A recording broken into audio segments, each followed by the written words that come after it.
God bless you today. This is Pastor William, Brother Williams.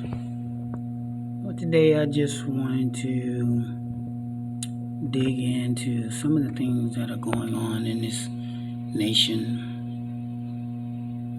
the upheavals, the disrespect amongst people, the rioting. When I was a young child, my grandfather was the actual man figure in my life. He believed in a scripture that you train up the child. He believed in that scripture. He believed that if you train up a child, if you be an example to a child, they usually don't stray from the teaching that was given to them. Now, I'm going to go into some things, and maybe to you guys it might sound crazy, but these are the things that I understood as a child.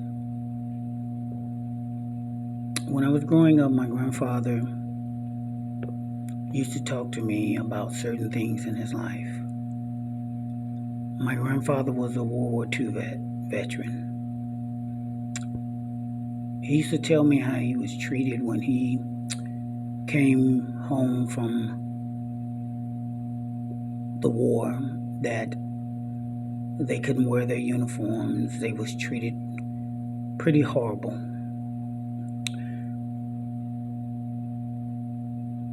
But one thing my grandfather never taught me is to hate. He always told me, regardless of how the world was, you respect everyone until they disrespect you. And then when they disrespect you, it's just to the point you don't let them drag you into an argument. You use your intelligence. My grandfather was a man, he didn't talk much, but he was a very wise man because he taught me a lot of things. He taught me that things when he was growing up was not fair. But he used to tell me how to change those things. He said, get educated. He said, do things different.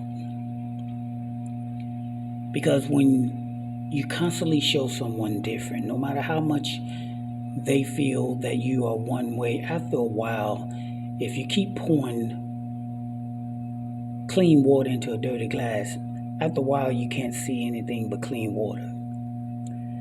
My grandfather used to tell me that about white people, because I want you to understand that a lot of white people get the perception of black people because of what they see. A lot of them don't have a relationship with us, so when they see on TV and it's show and prove every time, they pull over a car full of young black men, gangbangers, the car full of drugs or doing certain things. After a while, when they constantly see that, in the back of their mind, they're thinking that all black young men are capable of doing these things. But I remember growing up in my home with my grandfather and my grandmother. I never heard the word nigger. My grandfather wouldn't use it. My grandmother wouldn't use it. That was something that they did not do. So I didn't even know what a nigger was until I got older, because I had never seen one. Because I saw my grandfather work every day.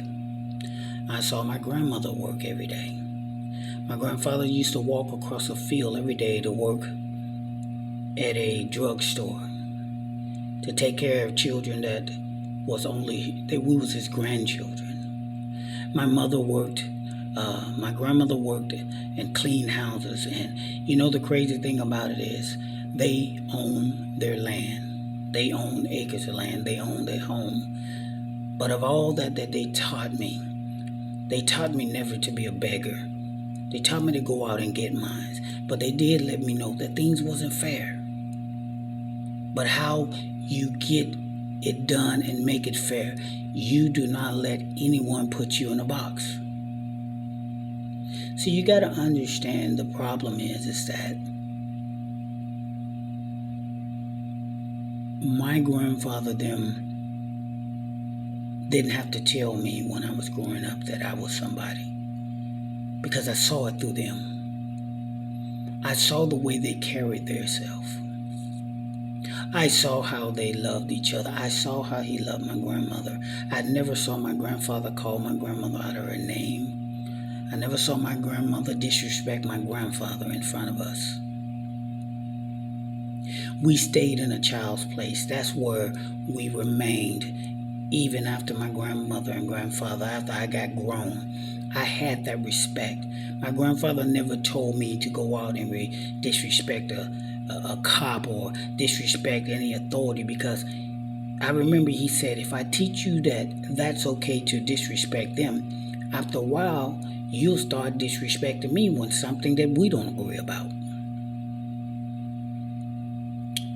And I didn't catch that to what he said until I had children of my own. See, I was raised in a little town in Arkansas called Eudora, Arkansas. And this may be shocking to you, that I graduated in 1986. And in that little town, we still had a black high school and we had a white high school. And from the years of growing up in Eudora, Arkansas, maybe there was a couple of white students that ever came to our school, but they didn't stay long. And I remember in Arkansas that when we used to walk home, white people used to sick their dogs on us. But of all of that, we was never taught to disrespect. We was taught to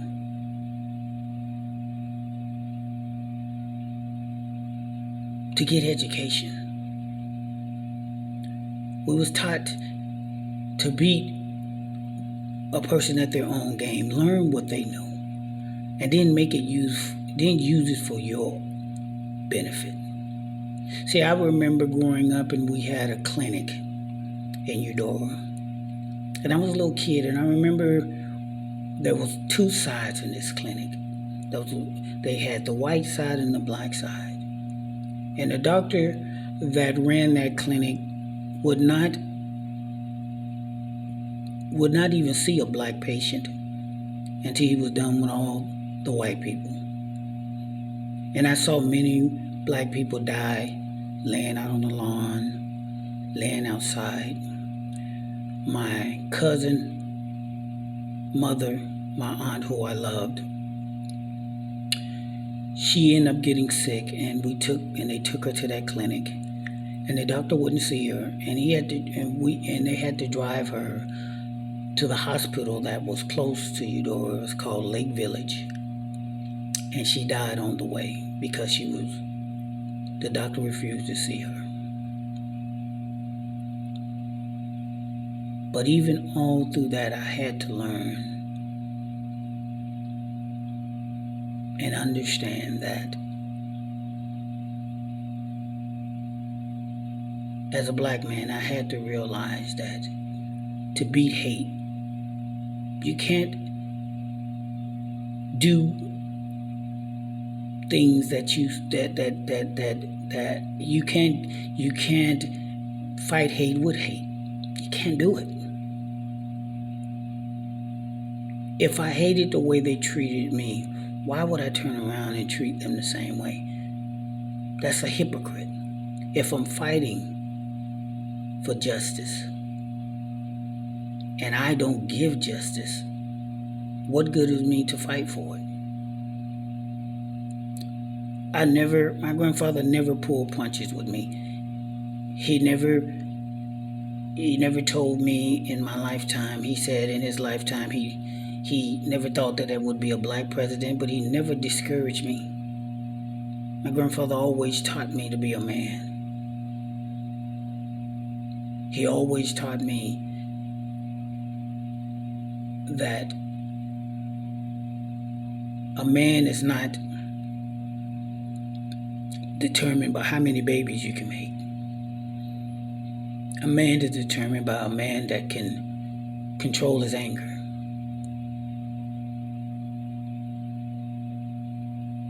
A man is a man that goes out and provides for his family.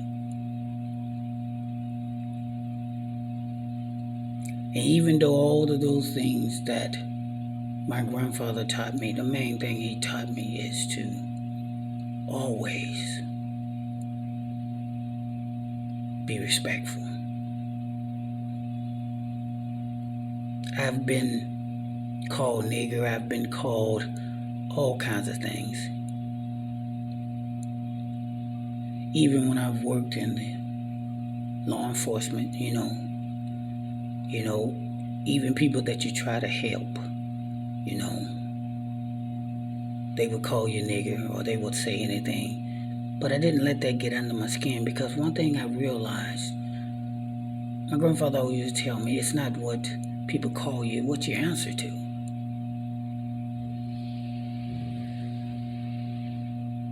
My grandfather used to tell me, don't always expect for someone to give you a handout. Get out there and get it yourself.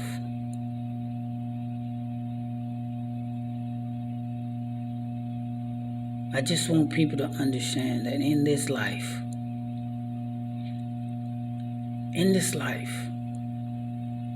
things are not going to be fair. But I raised my children, all 7 of them, to get an education. I've never told them to buck authority. I've raised 4 boys.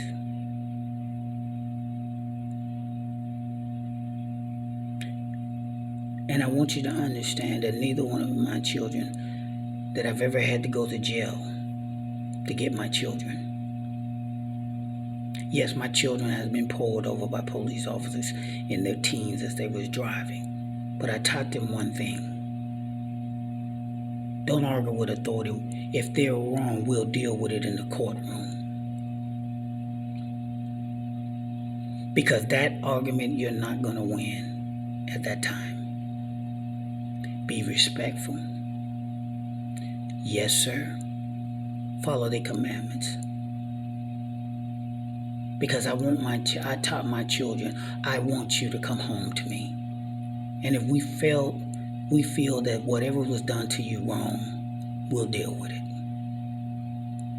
None of my children, out of 7 of them, have a felony.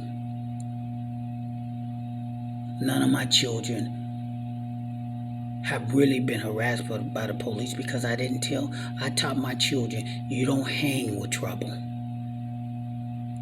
Because after a while you hang with trouble, it has a way of finding you.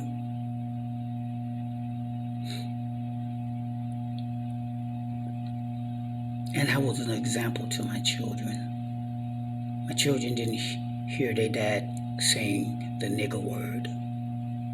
I didn't use that in my house, because I told them I didn't know no niggers. I don't know what that is. That is not described as me, you, and my children. My children are not that derogatory word. And don't you ever use it in my home.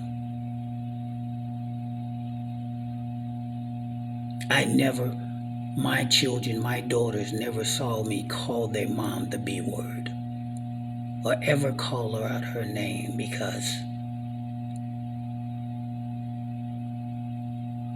what did it benefit me to call her something that didn't, if I could call her that and feel good about it, how can I feel good about myself?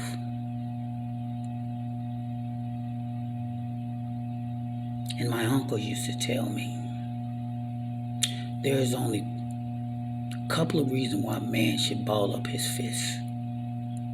He told me, 1, to protect himself, 2, to protect his family, and 3, you ball up your fist to punch the clock. These were the things that I was taught. These are the things I saw. My father never raised me. And one thing I had to realize is that